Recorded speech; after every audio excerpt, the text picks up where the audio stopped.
الحمد للہ وکفیٰ وسلام علی عبادہ الذین اصطفیٰ اما بعد۔ سب سے پہلے تو آپ حضرات سے یہ گزارش ہے کہ یہاں اس علاقے میں وہ سائیکلون بہت ہی سیویئر شکل میں آیا ہوا ہے۔ مولانا سجاد نعمانی کی مزید ویڈیو دیکھنے کے لیے آپ ہمارے چینل کو سبسکرائب کریں۔ اور اس کی وجہ سے رات سے ہی یہاں الیکٹریسٹی فیل ہے بالکل، اور اس کا اثر نیٹ پر بھی پڑا ہے۔ دیکھیے، اللہ کرے کہ میری کچھ باتیں یا سب باتیں آپ حضرات تک پہنچ سکیں۔ بیت المقدس کی جو تاریخ ہے بہت مختصراً کچھ میں یاد دلانا چاہتا ہوں۔ اسلام انسانیت کی ہمہ جہتی ہر پہلو سے ترقی کے لیے انسانیت کے شفیق پروردگار کی طرف سے اتارے گئے فطری اصولوں کا نام ہے، اور ایک مکمل تہذیب، ایک کی بہت ہی کمپلیٹ وے آف لائف اور ایک سویلائزیشن کی حیثیت سے انسانیت کے شفیق پروردگار کا وہ شفقت بھرا فطری پیغام سب سے پہلے جس ہستی نے پہنچایا تھا وہ تھے ابراہیم علیہ السلام۔ ان سے پہلے کے جو انبیاء علیہم السلام تھے وہ گویا انسانیت کو تیار کر رہے تھے اس مکمل زندگی کا نظام لینے کے لیے، اور ابراہیم علیہ السلام کو بہت ہی سخت ترین مخالفت کا، دشمنی کا سامنا کرنا پڑا ملک عراق کے ایک ڈکٹیٹر کے ہاتھوں، یہاں تک کہ ان کو دہکتی ہوئی آگ کے الاؤ میں زندہ جلا دینے کے ارادے سے جھونک دیا گیا۔ مگر ہم سب جانتے ہیں اور یقین رکھتے ہیں کہ اللہ نے ان کو عجیب و غریب قدرت سے اس آگ سے صحیح سالم نکال دیا۔ اس کے بعد اللہ تعالیٰ نے ان کو اس ملک سے نکل کر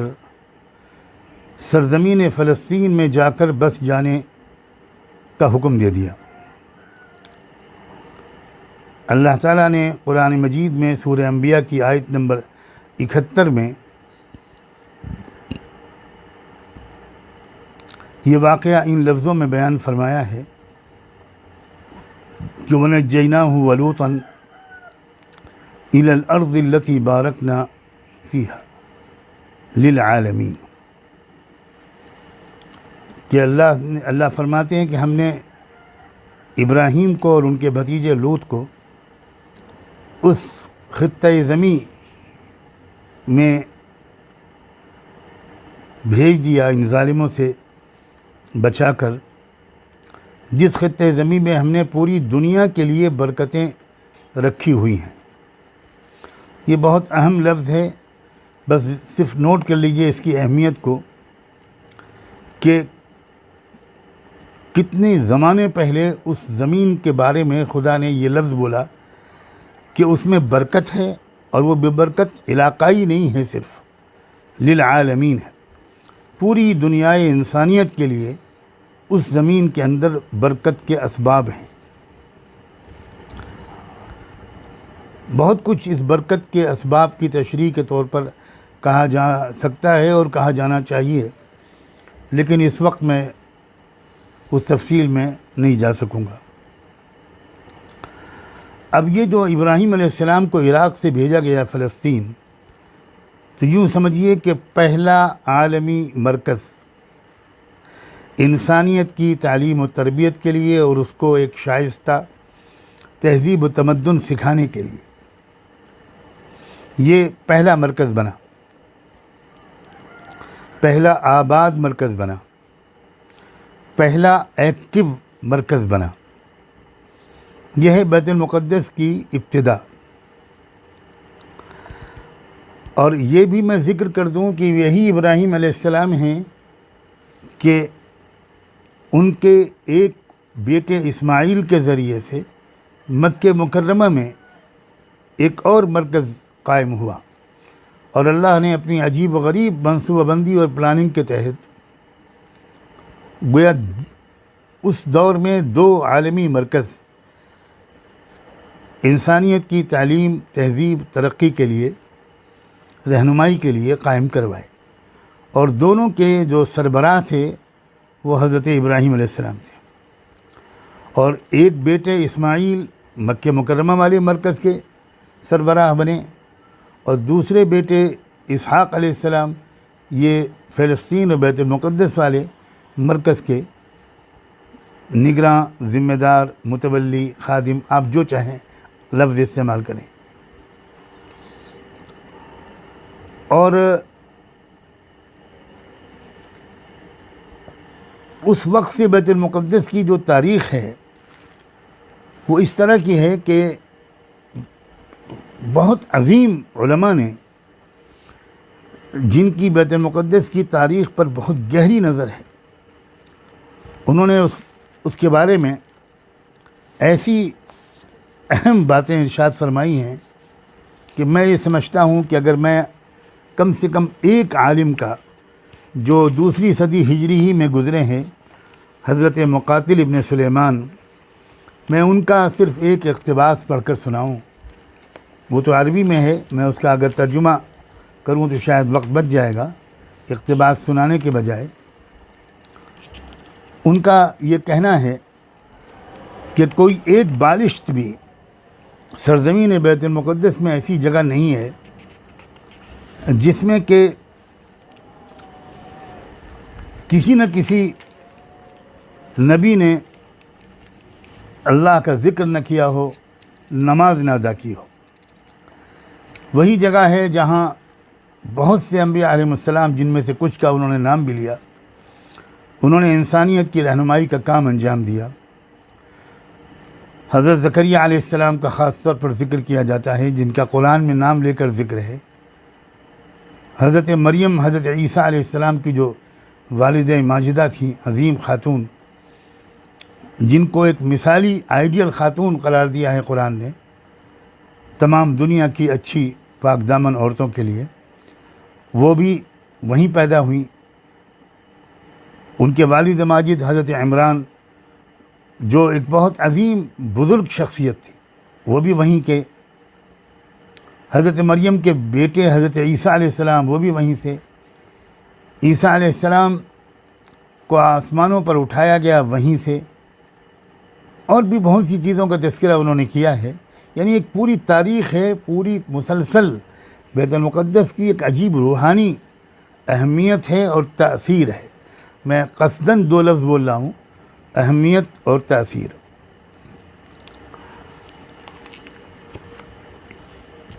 یہ یوں سمجھیے کہ شروع سے اور ایک طویل زمانے تک بیت المقدس کی سرزمین کو جو مقام حاصل رہا، جو اہمیت روحانی حاصل رہی،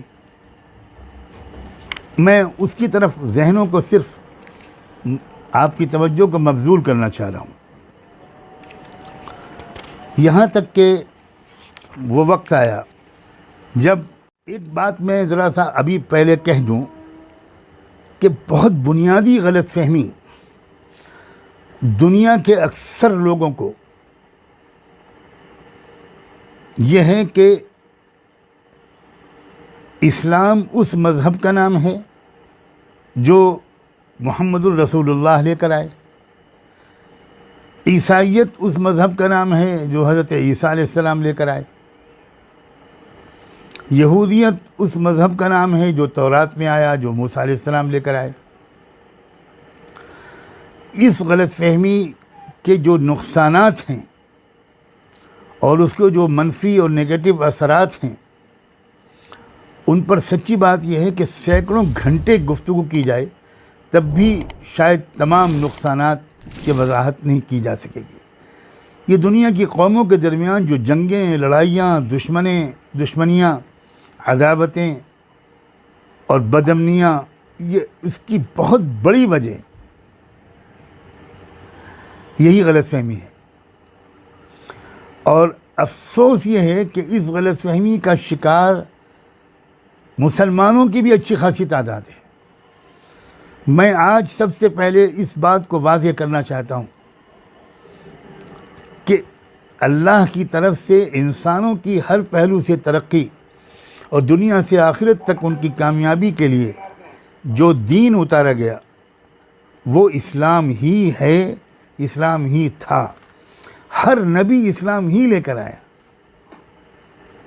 ابراہیم علیہ السلام نے اپنی اولاد کے لیے اسلام کی دعا مانگی، اپنے لیے اسلام کی دعا مانگی، مسلمین لک، اللہ ہم کو مسلم بنا دیجیے، مجھے اور میری اولاد کو مسلم بنا دیجیے، وَمِن ذُرِّيَّتِنَا أُمَّةً مُسْلِمَةً لَكَ،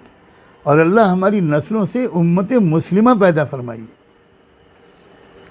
دین کبھی الگ الگ ہو ہی نہیں سکتا۔ شریعتوں میں تھوڑا بہت فرق رہا ہے، تفصیلی احکام میں تھوڑا بہت فرق رہا ہے، زکوٰۃ کا نصاب کیا ہوگا یہ اس میں فرق ہو سکتا ہے، روزے کی ٹائمنگ کیا ہوگی اس میں کچھ فرق ہو سکتا ہے، لیکن دین جس چیز کا نام ہے، دین نام ہے بنیادی اصولوں کا، نیکی اور بدی کے جو بنیادی اصول ہیں ان کا نام ہے دین۔ اور یہ دین تمام انبیاء علیہ السلام ایک ہی دین لے کر آئے۔ تو بیت المقدس بھی اسلام کا مرکز تھا۔ تمام نبیوں کے زمانے میں جو بیت المقدس میں آئے، عیسیٰ علیہ السلام اسلام ہی کو لے کر آئے تھے، موسیٰ علیہ السلام اسلام ہی کو لے کر آئے تھے،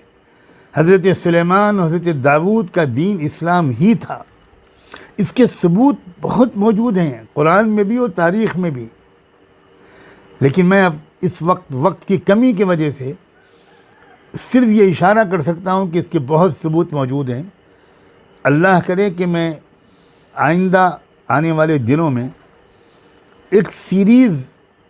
لیکچرز کی اور گفتگوؤں کی آپ کی خدمت میں پیش کر سکوں، جس میں تسلسل کے ساتھ، ثبوتوں کے ساتھ، حوالوں کے ساتھ یہ بنیادی حقیقت آپ کے سامنے روز روشن کی طرح عیاں ہو جائے۔ میں درمیان کے بہت سے واقعات جن کا تعلق بیت المقدس سے ہے اور وہاں کیے جانے والے دعوتی اور اصلاحی کاموں کی تاریخ سے ہے، ان کو میں حذف کرتا ہوں وقت کی کمی کی وجہ سے، اور سیدھے پہنچتا ہوں اس دور کے تذکرے کی طرف جب کہ اسلام کو ایک پرفیکٹ شکل میں تمام ڈسٹورشن سے اس کو صاف کر کے، جو کمیاں زیادتیاں اسلام میں ہوتی رہیں مختلف زمانوں میں، ان سب کو الگ تھلگ کر کے پرفیکٹ شکل میں اور کمپلیٹ شکل میں قیامت تک کے لیے لے کر آئے آخری رسول النبی محمد الرسول اللہ۔ اور چونکہ وہ تمام دنیا کے لیے آئے تھے، بنو اسماعیل کے لیے بھی آئے تھے، بنو اسرائیل کے لیے بھی آئے تھے، اب اس کی کوئی ضرورت نہیں رہ گئی تھی کہ حضرت ابراہیم علیہ السلام کی اس نسل میں الگ نبی بھیجے جائیں جو بیت المقدس میں رہتی ہے، اور اس نسل کے لیے الگ نبی بھیجے جائیں جو مکے میں رہتی ہے، حجاز میں رہتی ہے، حضرت اسماعیل کی نسل میں سے ہے۔ تب اللہ تعالیٰ نے یہ فیصلہ فرمایا کہ اب ایک نبی کو بھیجا جائے جو ان ساری قوموں کا نبی ہو، قیامت تک کے لیے ایک نبی ساری انسانیت کو متحد کر دینے کے لیے۔ یہ تو اس وقت کی مجبوری تھی جب فاصلے کم تھے، فاصلے زیادہ تھے اور آنا جانا مشکل تھا انسانوں کا، اس وقت کی مجبوری تھی۔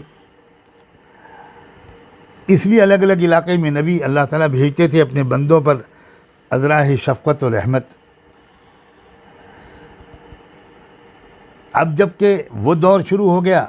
جب کمیونیکیشن آسان ہو گیا اور دنیا ایک گلوبل ولیج میں اب تبدیل ہونے کے قریب تھی،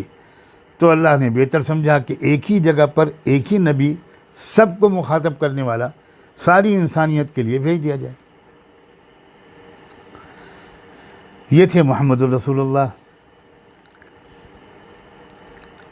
اب مکہ مکرمہ میں جب تک آپ رہے تو آپ کا ایک عجیب ایٹیٹیوڈ رہا کہ جب آپ نماز پڑھتے تھے تو اس رخ پر کھڑے ہوتے تھے کہ مکہ بھی سامنے، کعبہ بھی سامنے ہو اور بیت المقدس بھی سامنے ہو۔ یہ مکے میں ہو سکتا تھا، اور یہ گویا آپ کی طرف سے ایک زبردست پازیٹیو سگنل تھا ان قوموں کے لیے جو حضرت عیسیٰ علیہ السلام یا حضرت موسیٰ علیہ السلام سے وابستگی رکھتی تھیں، اور وہ یہ حقیقت بھول گئی تھیں کہ کوئی نبی دین کو بدلنے کے لیے نہیں آتا، پرانے ہی دین کو، اصلی دین کو، اسی کو کنفرم کرنے کے لیے آتا ہے، ری اسٹور کرنے کے لیے آتا ہے۔ جیسے عام طور پر ہوتا ہے کہ لوگ آپس میں لڑنے لگتے ہیں، تو اللہ کے رسول نے شروع دن سے ایک رویہ رکھا کہ بیت المقدس ہی میرا قبلہ ہے، یعنی میں اسی سلسلے کی کڑی ہوں، میں تمہارا رشتہ اب تمہارے نبیوں سے کاٹنے کے لیے نہیں آیا، تمہارے نبیوں سے تمہارے رشتے کو مضبوط تر کرنے کے لیے آیا ہوں، انجیل اور تورات سے تمہارے رشتے کو توڑنے کے لیے نہیں آیا، مضبوط کرنے کے لیے آیا ہوں۔ چنانچہ آپ نے جو گیسچر اختیار کیا، پورے 13 سال مکے میں آپ بیت المقدس کی طرف رخ کر کے نماز پڑھتے رہے، یہ بہت بڑا پازیٹیو سگنل تھا۔ یہاں اس کے بعد آپ جب مدینہ آئے تو پھر آپ نے کیا کیا، وہاں مکے میں تو اس کی گنجائش تھی کہ کعبہ بھی سامنے ہو، بیت المقدس بھی سامنے ہو، لیکن مدینہ میں تو یہ ممکن نہیں تھا۔ مکہ مدینہ سے ساؤتھ میں تھا اور بیت المقدس نارتھ میں تھا، تو اب آپ دونوں میں سے ایک ہی کی طرف رخ کر سکتے تھے۔ تو چونکہ اللہ تعالیٰ کی طرف سے کوئی ایسی واضح ہدایت نہیں آئی تھی کہ اب تم کعبے کی طرف رخ کرو، تو آپ نے وہاں بھی بیت المقدس ہی کی طرف رخ کرنا کنٹینیو رکھا، اور وہاں مدینہ میں یہودی بھی موجود تھے جو اپنا رشتہ بیت المقدس سے جوڑتے تھے، حضرت موسیٰ علیہ السلام سے جوڑتے تھے، عیسائی بھی موجود تھے، اور جزیرہ عرب میں اور دنیا بھر میں ان کو بھی ایک سگنل تھا کہ بھئی میں تو اسی سلسلے کی ایک کڑی ہوں، اور دیکھو میں بیت المقدس ہی کو قبلہ بہت اہم معنویت رکھتا ہے، خالی وہ نماز کے رخ کا مسئلہ نہیں ہے، بلکہ اپنے مرکز کی تعیین ہے اس میں۔ اور تیسری بات یہ کہ مدینے میں پہنچ کر آپ نے ایک ایسا معاہدہ کیا یہودیوں سے کہ واقعی اگر یہ یہودی قوم مثبت انداز سے سوچتی تو کوئی وجہ نہیں تھی کہ وہ دشمنی کا راستہ اختیار کرتی۔ آپ نے سنا ہوگا کہ میثاق مدینہ کے نام سے جو آپ نے معاہدہ سائن کیا، مدینے پہنچنے کے فوراً بعد آپ نے ایک منشور سائن کیا،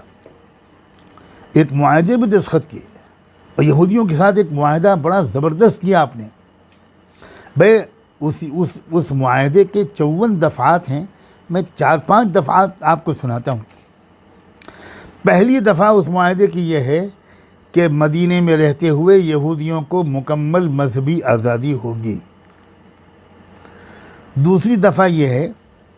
کہ کوئی بھی کسی کو بھی قتل کرے گا اس کو سزا ملے گی، اگر کوئی مسلمان یہودی کو قتل کر دے گا تو مسلمان کو سزا ملے گی۔ ایک اور دفعہ اس میں یہ ہے کہ تمدنی اور ثقافتی معاملات میں یہودیوں کو مسلمانوں کے برابر رائٹس حاصل ہوں گے۔ ایک اور دفعہ اس میں یہ ہے کہ یہودی اور مسلمان ایک دوسرے کے حلیف اور الائی ہوں گے، اور کسی سے بھی لڑائی ہوگی تو دونوں ایک دوسرے کا ساتھ دیں گے۔ اگر کوئی یہودیوں سے جنگ چھیڑے گا تو مسلمان یہودیوں کا ساتھ دیں گے، ڈیفینڈ کریں گے، اور اگر کوئی مسلمانوں پر حملہ کرے گا تو یہودی مسلمانوں کا ساتھ دیں گے۔ اس طرح کی دفعات، یعنی آپ کی یہ کوشش تھی کہ کسی طرح یہ لوگ، یہ جو ان کی نگیٹو سوچ ہے، دشمنی کی غلط فہمی، یہ ختم ہو، قریب تو آئیں۔ جب قریب آئیں گے، ساتھ میں بیٹھیں گے تو بار بار یہ سنیں گے کہ حضور اکرم صلی اللہ علیہ وسلم بار بار تذکرہ کرتے ہیں حضرت موسیٰ علیہ السلام کا، قرآن مجید بار بار تذکرہ کرتا ہے موسیٰ علیہ السلام کا۔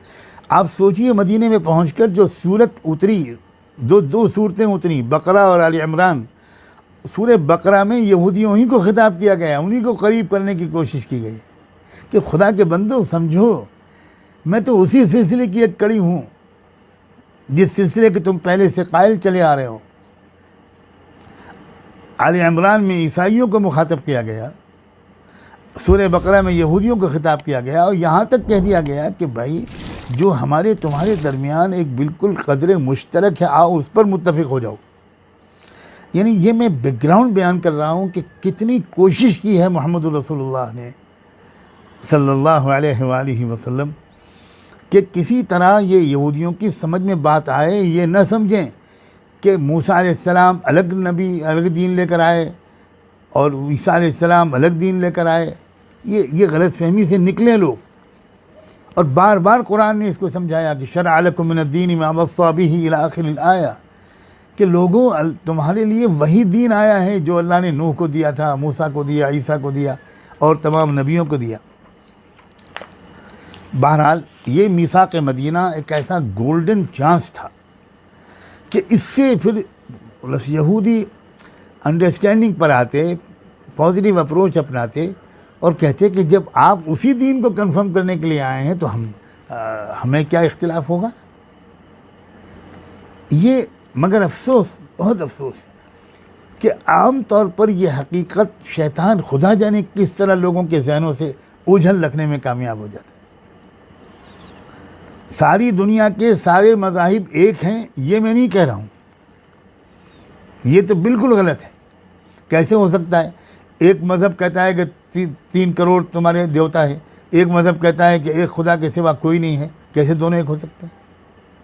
ہرگز نہیں۔ میں یہ کہہ رہا ہوں کہ خدا کی طرف سے انسانوں کو مختلف نبیوں کے ذریعے بھیجا گیا دین ہمیشہ سے ایک رہا ہے، اور یہ وہ بنیاد ہے کہ جس کو اس وقت بہت زیادہ مضبوطی سے سمجھنے کی ضرورت ہے۔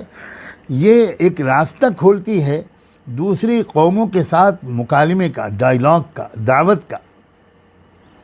اور ہمارے اندر بھی گہری سمجھ پیدا کرتی ہے۔ اب جب کہ میں نے یہ بات آپ کے سامنے رکھی کہ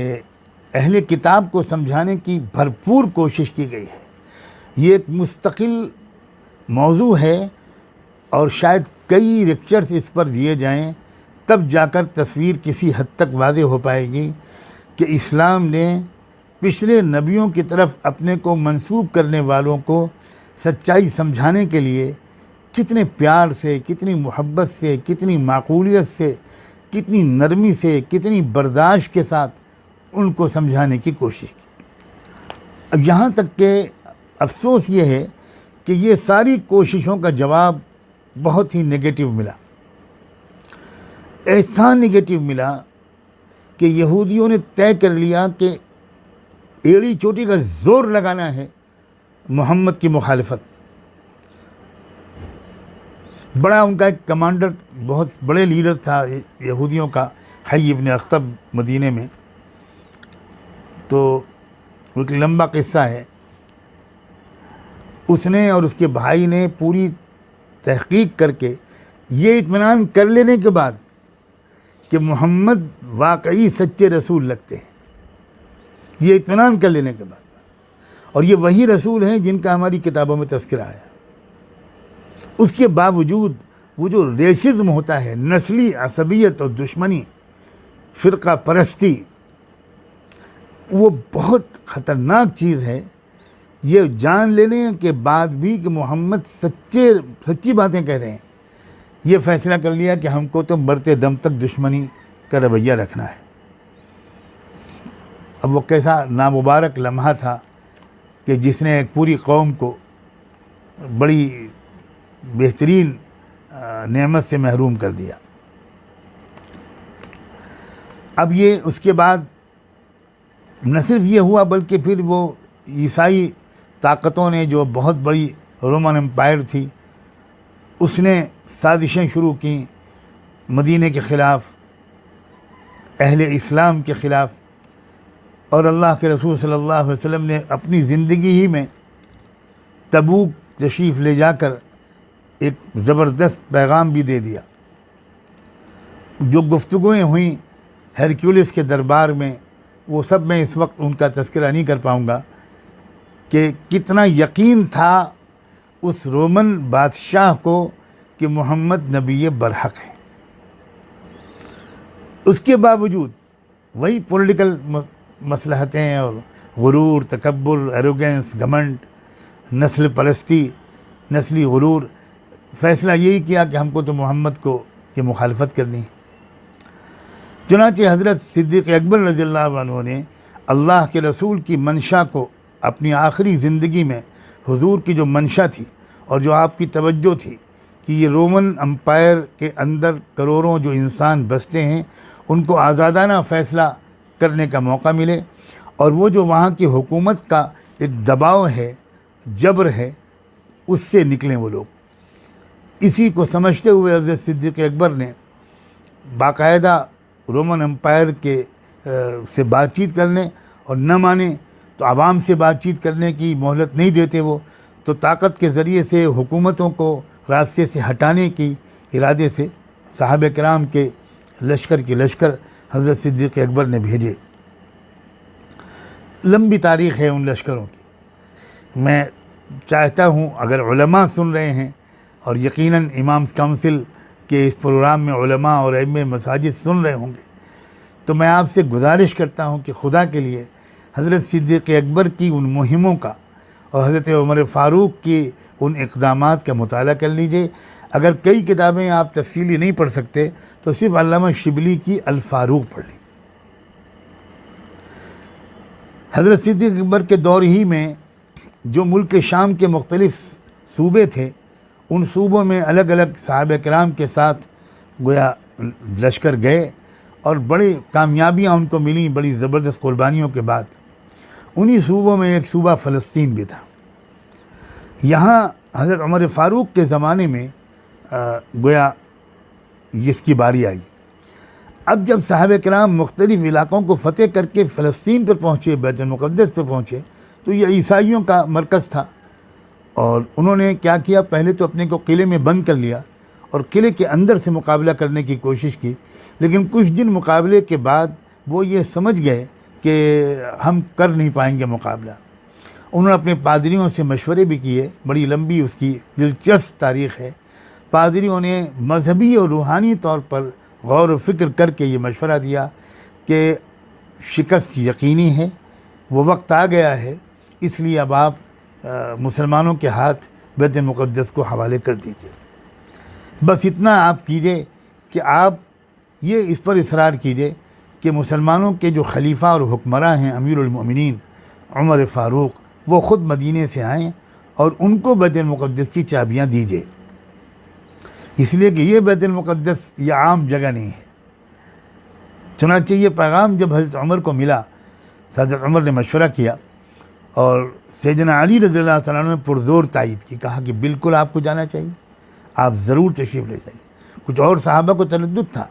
انہوں نے کہا کہ اب عیسائیوں کی طاقت ٹوٹ چکی ہے، اب ان کے مطالبے کو ماننے کی ضرورت نہیں ہے، لیکن حضرت علی کی رائے پر حضرت عمر نے فیصلہ فرمایا اور وہ خود تشریف لے گئے۔ کچھ مہاجرین اور کچھ انصار کی ایک جماعت آپ کے ساتھ تھی۔ کیسا عجیب سفر ہوا، کاش کے وقت ہوتا تو میں اس سفر کے راستے کے دو ایک مناظر جو مورخین نے درج کیے ہیں وہ بھی میں آپ کی خدمت میں پیش کرتا۔ اب جب وہاں پہنچے اور وہ گفتگو ہوئی تو آپ کو خاص طور پر یہ بات بتانا چاہتا ہوں، گفتگو کی اور تفصیلات کے بجائے، کہ جو معاہدہ ہوا، ایک معاہدہ باقاعدہ حضرت عمر نے لکھوایا، اور اللہ کا شکر ہے وہ معاہدہ تاریخ کی کتابوں میں بہت محفوظ ہے، اور بالکل کئی کتابوں کو کھنگالنے میں یہ بڑی خوشی ہوئی کہ ایک ہی ٹیکسٹ ہر جگہ ہے، متن کے الفاظ میں کوئی بھی تبدیلی نہیں ہے۔ وہ معاہدے کا متن تھا بسم اللہ الرحمن الرحیم، ھذا ما اعطى عبد اللہ امیر المؤمنین عمر امیر المؤمنین اہل ایلیاء من الامان۔ یہ وہ امان ہے جو خدا کے بندے امیر المؤمنین عمر نے ایلیاء یعنی بیت المقدس کے باشندوں کو دی ہے۔ یہ امان ان کی جان، مال، چرچ، گرجا، صلیب، تندرست اور بیمار اور ان کے تمام مذاہب والوں کے لیے ہے۔ یعنی اس امان کا جو دائرہ ہے، ان کی سب کی جانیں محفوظ، سب کے مال محفوظ، سب کی عبادت گاہیں محفوظ، سب کے گرجا گھر محفوظ، سب کی صلیبیں محفوظ، اور سارے انسان محفوظ، جو تندرست ہیں وہ بھی محفوظ، جو بیمار ہیں وہ بھی محفوظ۔ اور آگے فرمایا وسائر ملتہا، اور ان کی قوم کے تمام افراد کو پوری طرح امان دیا جاتا ہے، اور صاف صاف یہ وعدہ کیا جاتا ہے، معاہدہ کیا جاتا ہے، انہ لا تسکن کنائسہم، ان کے چرچوں گرجا گھروں میں کوئی بھی رہائش اختیار نہیں کرے گا، کوئی اس پر قبضہ نہیں کرے گا، ولا تہدم، اور وہ ڈیمالش بھی نہیں کیے جائیں گے، منہدم نہیں کیے جائیں گے، ولا ينقص منہا، ان میں کوئی کمی نہیں ہوگی، اور کسی طرح ان کا جو خیر ہے، یعنی ان کے جو خزانہ، جو آمدنی، جو کچھ بھی ہے وہ پوری طرح محفوظ رکھی جائے گی، انہی لوگوں کے استعمال میں آئے گی، اس پر کوئی قبضہ نہیں کیا جائے گا، اور ان کے گرجوں کی آمدنیوں، سلیبوں اور ان کے مال کو کوئی نقصان نہیں پہنچایا جائے گا، انہیں ان کے دین کے خلاف کسی اور دین کو اختیار کرنے پر مجبور نہیں کیا جائے گا، نہ کسی کو مضرت اور نقصان پہنچایا جائے گا ان کے ساتھ۔ یعنی بس ایک بات ہے کہ بیت المقدس میں کسی یہودی کو رہنے نہیں دیا جائے گا۔ آپ چونک رہے ہوں گے کہ بھئی یہ تو بڑا عجیب قسم کا قانون ہے، کاش کہ میرے پاس وقت ہوتا تو میں گفتگو سناتا۔ ہوا یہ تھا کہ عیسائی لوگوں نے، لیڈرشپ نے، عسکری لیڈرشپ نے، فوجی نے، مذہبی لیڈرشپ نے، پادریوں نے، سب لوگوں نے کہا تھا ایک شرط ہے صلح کی، کہ یہاں اس مقام پر کسی یہودی کو ٹھہرنے کی اجازت آپ نہیں دیں گے، جیسے ہم نہیں دیتے ویسے آپ بھی نہیں دیں گے، یہ ان کا مطالبہ تھا۔ اور روایات تو یہ تک بتاتی ہیں کہ حضرت عمر نے ان کو قائل کرنے کی کوشش کی کہ بھئی آپ اس پر ہم کو مجبور نہ کریں، ہم آپ کے محلے میں آپ کے ساتھ رہنے پر پابندی لگا دیتے ہیں، لیکن یہ کہ یہاں تو حضرت عمر نے بالآخر یہی کہا کہ ٹھیک ہے آپ کے ساتھ نہیں رہیں گے، الگ بستی ہوگی ان کی اور وہ وہاں رہیں گے، ہم ان کے رہنے کی پابندی نہیں لگا سکتے۔ کیا آج آپ یقین کر سکتے ہیں کہ جو یہودی آج یہ سلوک کر رہے ہیں، اور وہ سب یہودی نہیں کر رہے ہیں، میں یہ بھی کہنا چاہتا ہوں، تو جو صہیونی یہودی کر رہے ہیں ان کے آباء و اجداد کے ساتھ یہ سلوک حضرت عمر نے کیا تھا، اور یہی سلوک پوری تاریخ میں جاری رہا۔ مجھے چونکہ اب بات کو ختم کرنا ہے، اصل بات تو کچھ اور ہی ہے جو میں کہنا چاہتا تھا، وہ بالکل صاف یہ ہے کہ یقین رکھیے اس بات کو کہ اسلام کے پورے دور میں، پوری تاریخ میں تمام خلفاء، تمام حکومتوں، خلافت راشدہ، بنو امیہ، بنو عباس، سلجوقیوں نے، عثمانیوں نے، سب نے حضرت عمر کے اسی وعدے کو نبھایا اور اسی پر عمل کیا۔ یہی طریقہ تھا اور یہی پرامن طریقہ تھا، پوری دنیا میں کوئی جھگڑا نہیں ہو رہا تھا، سب آرام سے رہ رہے تھے، کبھی کوئی جنگ یہودیوں کے ساتھ نہیں ہوئی۔ لیکن افسوس کہ ایک شخص نے سب سے پہلے ایک خیانت کی۔ مصر کا ایک حکمراں تھا محمد علی پاشا، اس نے سب سے پہلے اس معاہدے کی خلاف ورزی کرتے ہوئے اس نے وہ خرید لیا گیا، ایسا اشارے ملتے ہیں ریسرچ جو پیپرز ہیں ان میں،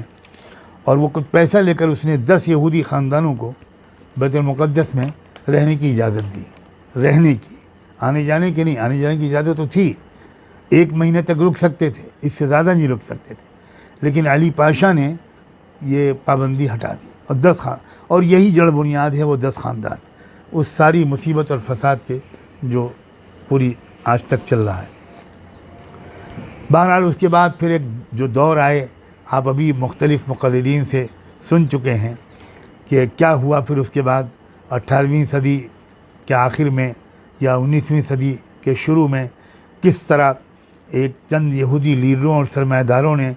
گویا ایک تحریک شروع کی صہیونیت یا زیونزم کے نام سے، اور کس طرح یورپ اور امریکہ، پہلے یورپ، برطانیہ سب سے پہلے، جب تک دجال کا مسکن برطانیہ تھا۔ میں جانتا ہوں یہ جملہ جو ہے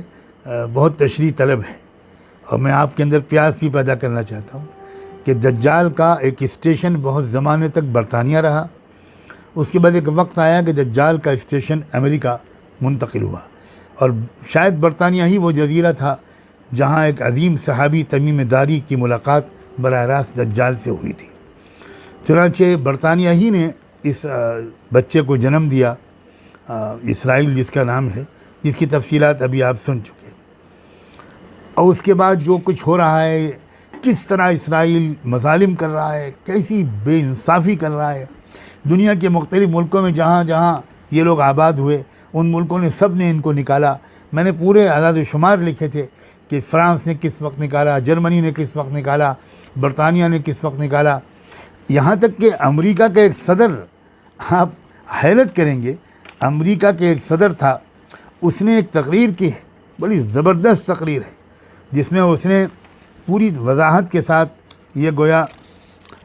سمجھایا ہے لوگوں کو کہ امریکی دستور ایسا بناؤ کہ یہودیوں کو امریکہ میں بسنے کی اجازت نہ ہو۔ اور اس نے جو گویا باتیں کہی ہیں، میں 2-3 جملے اس کے پڑھ کے سنانا چاہتا ہوں۔ اس نے کہا، محترم حضرات، یہ جو صدر تھا اس کا نام تھا بنیامین فرینکلن، اور یہ جو اس کا خطاب ہے یہ فلیڈلفیا میں جو فرینکلن انسٹیٹیوٹ ہے اس میں اس امریکی صدر کی تقریر کی اوریجنل کاپی آج بھی آپ دیکھ سکتے ہیں۔ اس میں اس نے جو خطاب میں باتیں کہیں، اس میں اس نے ایک بات یہ کہی کہ محترم حضرات، یہود جس سرزمین میں پہنچتے ہیں اس کا اخلاقی معیار پست ہو جاتا ہے اور تجارتی معاملات غیر شریفانہ ہو جاتے ہیں۔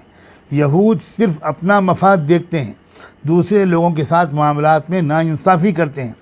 ان لوگوں نے مختلف ممالک کی مالیات کا گلا گھونٹنے کی کوشش کی، جیسا کہ پرتگال اور اسپین میں ہو چکا ہے۔ تقریر آگے اس کی لمبی ہے جس میں اس نے زور دیا ہے، یہ خود امریکہ کے صدر کا ایک بیان ہے۔ تو یہ ان کا کردار رہا، انہوں نے اسی کے بنیاد پر ہر جگہ قبضہ کیا، پھوٹ مچائی، بلیک میل کرنے کے بڑے ماہر ہیں یہ لوگ۔ اب میں ایک بات کہنا بہت ہی ضروری سمجھتا ہوں، اصل تو میرا اصل مدعا وہی ہے۔ ایک بات یہ بھی سمجھ لیجئے کہ یہ جو کچھ ہو رہا ہے یہ اللہ کی منصوبہ بندی کے مطابق ہو رہا ہے۔ یہ خوب غور سے سنیے یہ بات۔ ایسا نہیں ہے کہ اللہ تعالیٰ تو نہیں چاہتا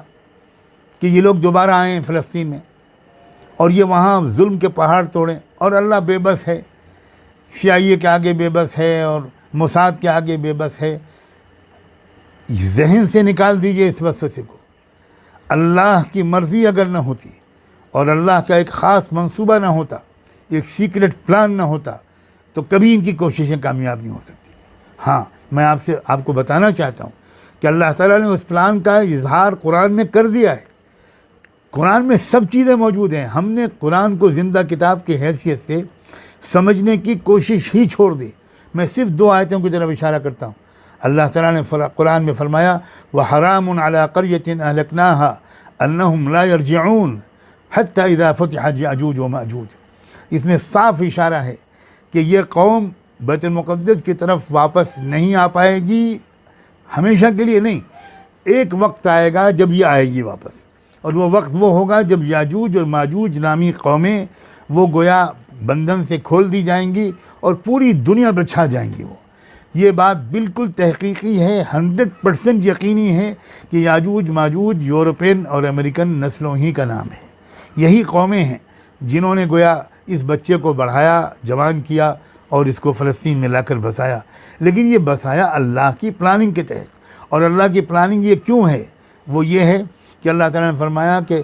زمانے تک تم دنیا بھر میں بکھرے رہو گے، وَقَطَّعْنَاهُمْ فِي الْأَرْضِ أُمَمًا، پوری مدت تک تم پوری زمین میں بکھرے رہو گے، لیکن ایک وقت آئے گا حَتَّى إِذَا جَاءَ وَعْدُ الْآخِرَةِ جِئْنَا بِكُمْ لَفِيفًا، ایک وقت آئے گا جب ہم تم کو سب طرف سے گھیر کر ایک جگہ پر لائیں گے، اور ایک جگہ پر لائیں گے تمہارے خاتمے کے لیے۔ اب بس آخری بات عرض کرتا ہوں، بس اتنی بات عرض کرتا ہوں کہ آخر یہ جو کس چیز کی کمی ہے جس کی وجہ سے ہم مقابلہ اب تک نہیں کر پا رہے تھے، وہ کمی یہ ہے کہ کوئی ایسی کیفیت ہمارے دلوں کے اندر سے نکل گئی تھی کہ کوئی مسئلہ ہمارے دل و دماغ پر اس طرح چھا جائے کہ ہم کو اس مسئلے کو حل کرنے اور اس وادی کو طے کرنے کے لیے زندگی کی بازی لگا دینا آسان ہو جائے، ہمارے لیے موت لذیذ تر ہو جائے، عزیز تر ہو جائے زندگی کے مقابلے میں۔ جتنی فتوحات پہلے ہوئی ہیں، کامیابیاں ملی ہیں، وہ اسی جذبے کی وجہ سے ملی ہیں۔ جو سب سے بڑی مصیبت ہے اس مادی مغربی تہذیب کے غلبے کے بعد سے ہمارے اندر شہوتوں، خواہشات، دنیا کے عیش و آرام کی محبت کے غلبے کے وجہ سے ہمارے اندر وہ چیزیں نکل گئیں۔ اب میں ایک امید کی بات کہنا چاہتا ہوں، حماس کے لوگ،